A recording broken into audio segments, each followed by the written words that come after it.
hijrah kerana Allah dan Rasul. Tempat yang orang tak kenal siapa kamu, banner hidup baru, buat kebaikan jika perlu muslimat. Sebab bayangkan hati kita, ini saya selalu sebut di mana-mana, hati yang sudah hitam, tak pernah buat amal sebelum ini. Kamu bukan hina selagi kamu hidup dan mau bertaubat kepada Allah.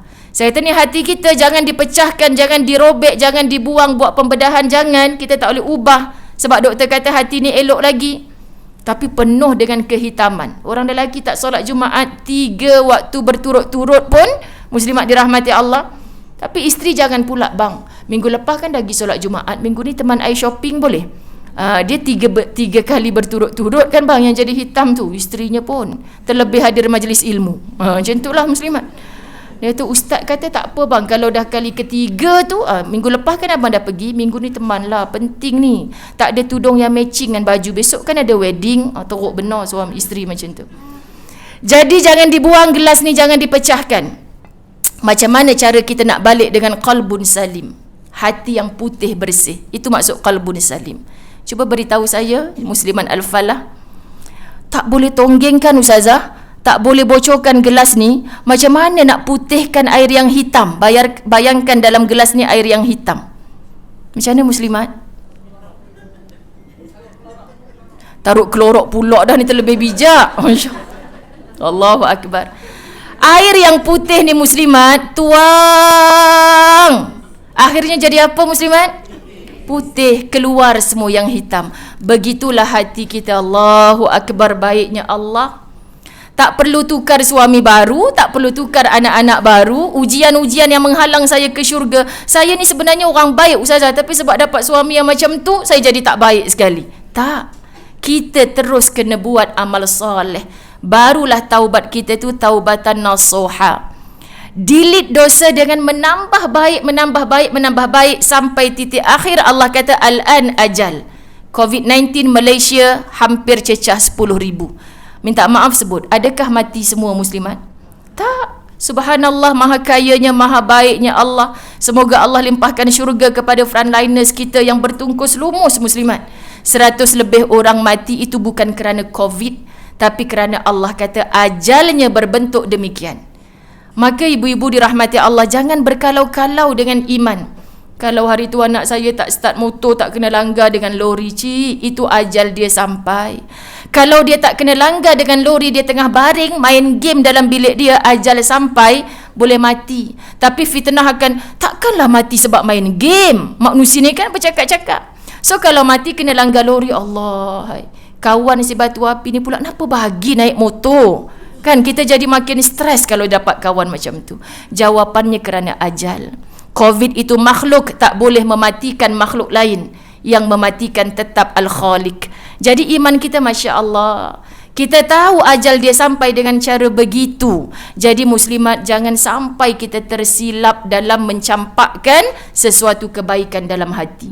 Ajal dia sampai, ya Allah, aku suka tak suka Allah bagi pinjam saat ni.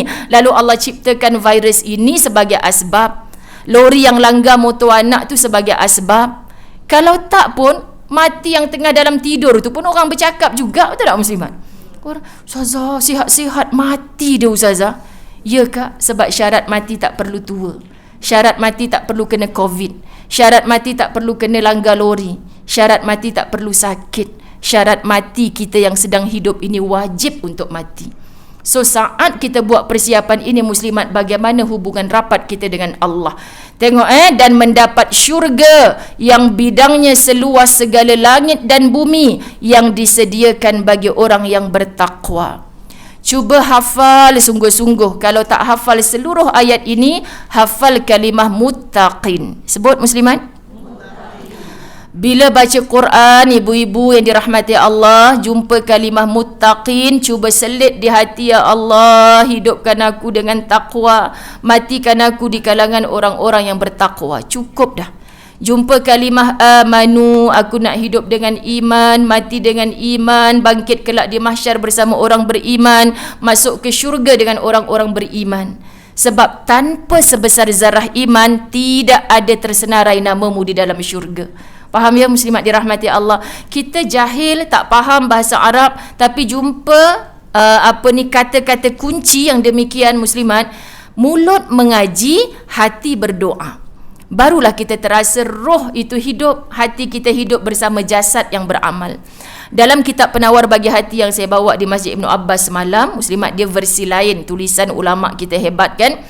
Ada satu tajuk bab ke-8, Muslimat dirahmati Allah, taubat lahir dan batin. Kita menangis baca bab tu. Kerana apa Ustazah? Alhamdulillah, dulu saya tak pakai tudung, sekarang saya dah pakai tudung. Yes, anda sudah bertaubat. Ustazah, dulu saya tak solat, tapi sekarang saya dah solat. Alhamdulillah, resah hati kalau tak solat. Tapi sikap, akhlak kita Muslimat, bolehkah kita jadi pohon yang rendang, yang bawahnya orang boleh bernaung, yang buahnya boleh dimakan oleh orang lain? Kerana kata Nabi, manusia terbaik adalah yang memberi manfaat kepada orang lain. Maksudnya Muslimat, tudung pakai, solat buat, tapi kerana apa? Masih biadab dengan Allah. Minta maaf. Kerana apa Muslimat? Ni Ustazah, kalau tak ada saya, masjid ni tak siap macam ni lah. Kadang tak cakap di lisan, tapi hatinya tengah sujud di kapet yang empuk, cantik, baru. Duit kita 50,000 pam dekat masjid beli kapet baru. Setan punya cara nak menyelinap Muslimat. Kita dulu cakap dengan pengerusi masjid, ikhlas ni 50,000, jangan cerita kat siapa-siapa. Faham Muslimat? Dan orang yang bercerita tentang sedekahnya, tak semestinya dia tidak ikhlas. Sebab tu dalam ayat sedekah, sembunyikan itu baik, menceritakan juga baik. Tapi dalam hati hanya Allah yang tahu. Bila menceritakan boleh dicontohi oleh orang lain, itu sangat baik. Faham ya Muslimat? Jadi bila dia sujud, dia dah ikhlas sungguh. Tiba-tiba dalam sujud dia kata, kalau kapet lama dulu memang tak tenggelam macam ni lah dahi. Muslimat, kalaulah tak ada duit aku, setan akan menjerit, yes, saat ini aku menang. Masa kau ikhlas sungguh-sungguh dulu aku terpelanting jauh, tapi setelah 5 tahun kau pakai kapet ni datang sembahyang balik dekat masjid ni, kau kata inilah duit aku dulu. Setan ni dia tak pernah jemu. After 5 tahun, 10 tahun dia boleh batalkan balik. La tubtilu sadaqatikum bil manni wal adha. Jangan batalkan pahala sedekah kamu dengan menyakiti dan mengungkit-ngungkit. Muslimat dirahmati Allah. Tuhan, takutnya kita itu sebab kita rasa kita dah bertaubat, tapi sebenarnya belum lagi. Baru taubat dari segi lahir, tak pakai tudung, solat lahir, tapi batinnya belum bertaubat. Ini duduk dalam kitab Penawar Bagi Hati yang saya bacakan semalam. So semua orang respon Muslimat, ya Allah Ustazah, terasanya tak apa kak, sebelum akak terasa, saya dah terasa dulu. Jadi tak aci terasa sorang-sorang. Quran ni macam ni, sebab kita nak masuk syurga Allah yang sangat luas. Okey ya Muslimat?